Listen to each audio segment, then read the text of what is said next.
여러분, 이 정부의 보유세 인상 계획이요. 딱 걸렸습니다.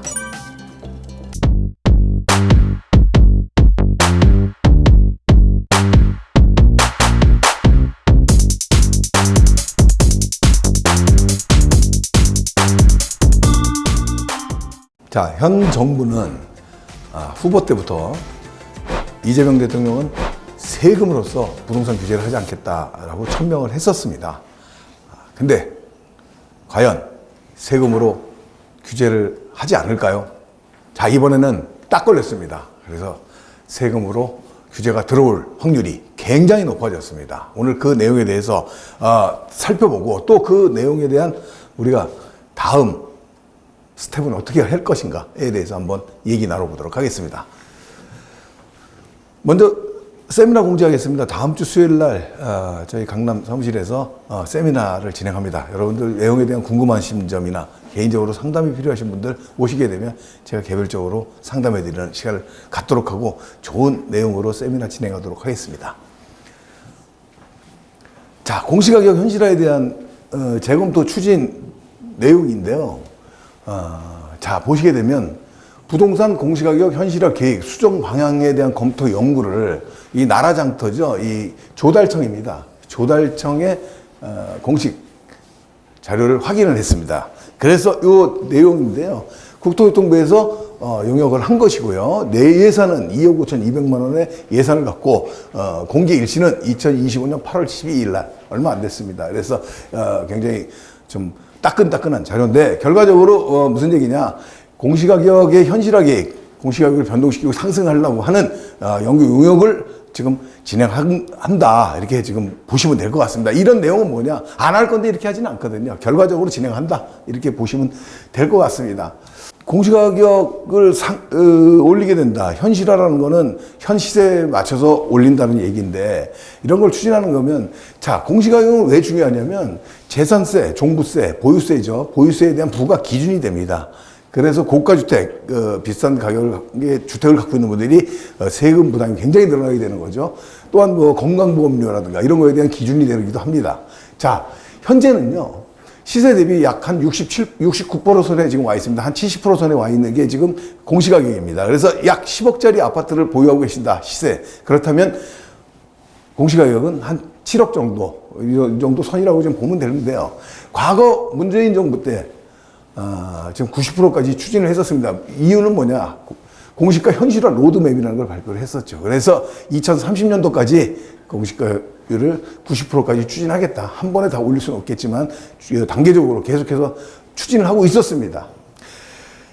이렇게 추진하는 건, 공시가격을 올리는 건요, 손 안 대고 코 푸는 거죠. 결과적으로 세금에 대한 어떤 세율을 변경한다는 거는 세법을 개정을 해야 되죠. 하지만 세법 개정 없이 요율만 상승시킴으로써 세금 확보를 증가시킬 수 있는 굉장히 좋은 이런 정책이기 때문에 이런 세금을 확보해야 되는 정부의 입장에서는 굉장히 눈독 들이는 이런 정책이다, 이렇게 보면 될 것 같습니다. 이 아파트에 대한 건데요, 과거 자료인데 보시게 되면 2020년도 문정부 때죠, 69%대에서 70%대, 71% 계속해서 상승했고요. 이런 식으로 계속해서 상승 계획을 갖고 있었죠. 근데 이때 윤석열 정부가 출범하면서 과도한 부담을 이유로 69%로 동결을 해서 현재 69%를 진행을 하고 있는 것입니다. 그래서 요거를 다시 한번 상승을 하는 과거 정책을 한번 다시 한번 꺼내는 이런 상황이다, 이렇게 보시면 될 것 같습니다.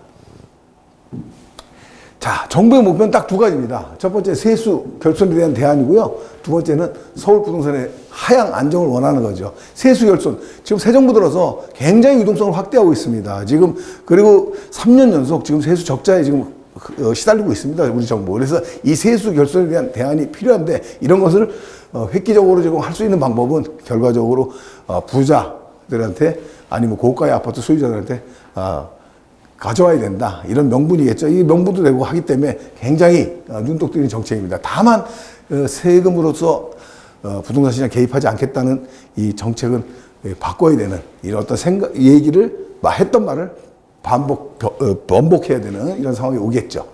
자, 이런 어떤 첫 번째 대안은 이거고요. 두 번째는 서울부동산 가격이 하향 안정을 원하는 겁니다. 이렇게 됐을 때 보유에 대한 부담감이 굉장히 커지면서 시장에 매물 출현하고 이런 것들을 통해서 가격은 안정될 것이다. 이런 것들이 정부에서 지금 추진하는 목표입니다. 그래서 이유는 지금 고가주택 같은 경우에는 보유세가 한 50% 지금보다 한 50% 이상 크게 상승할 전망이거든요. 그렇다면 결과적으로 고가주택을 매도하는 물건들이 많이 나오고 그랬을 때는 상방이 하향으로 내려갔을 때는 중간 시장 자체도 영향을 받을 수 있다. 그래서 안정을 목표로 한다. 이렇게 보시면 될 것 같습니다.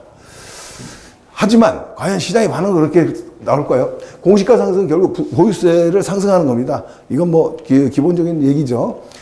자, 첫 번째 이런 안이 나올 수 있고요. 두 번째 이 안이 나올 수 있습니다. 첫 번째 안은요. 이제 말씀드린 대로 매물이 출현해서 정부의 원하는 방향이죠. 매매가가 하향 안정을 원하는 거고 두 번째는 매물이 잠긴 반대 현상이 나온 겁니다. 시장은 매물이 잠기고 또 인상분에 대해서 세입자를 전가시킨다. 결과적으로 보유세가 인상된 만큼에 대해서 세입자한테 그 세금을 전가시키고 전월세 상승이겠죠. 결국은 전월세 가격을 상승시키고 이 전월세 가격이 상승한다. 그럼 결과적으로 뭘까요? 임대차 수요가 매매 수요로 전환될 수 있는 여지를 만들어주는 거거든요. 그래서 결국은 매수로 전환된다. 왜? 매물은 없는 상태에서 매수 수요가 다시 또 유입이 되기 때문에 그렇습니다. 결과적으로 매매가 상승이 온다. 그래서 1안이냐 2안이냐 아직 미래는 모르지만 과거에는 상승을 했습니다. 문재인 정부 때는. 계속해서 상승을 했고요. 현재는 상승에 대한 기대감이 더 높습니다. 이유는 뭘까요? 지금 다 알고 있죠. 예정된 공급 절벽 저도 많이 얘기를 했고요. 내년 이후부터는 서울의 공급량은 정말 처참할 정도로 없죠. 그래서 이런 공급 절벽 누구나 알고 있어요. 두 번째는 저금리 기조로 지금 계속 가고 있습니다. 금리가 계속 낮아지고 있고요. 제일 중요한 거요. 시중의 유동성이 지금 확대되고 있습니다. 이 세 가지만 얘기를 하고 또 다른 여러 가지 원칙도 있지만 이 세 가지를 놓고 봤을 때 결과적으로 과거에도 상승을 했지만 이번에도 상승할 가능성이 굉장히 높다. 따라서 정부에서 의도한 이런 1번이 될 확률이 확률적으로는 굉장히 낮다. 이렇게 봅니다. 그렇다면 우리는 어떻게 준비해야 될까요? 대안을 말씀을 드려야 되겠습니다. 자, 부동산 시장은요, 고가 아파트는 매매 거래가 당연히 둔화될 겁니다. 이런 상황에서 막 고가 아파트를 막 매수하고 세금을 더 내기 위해서 주택수를 막 늘리고 이러지는 않겠죠.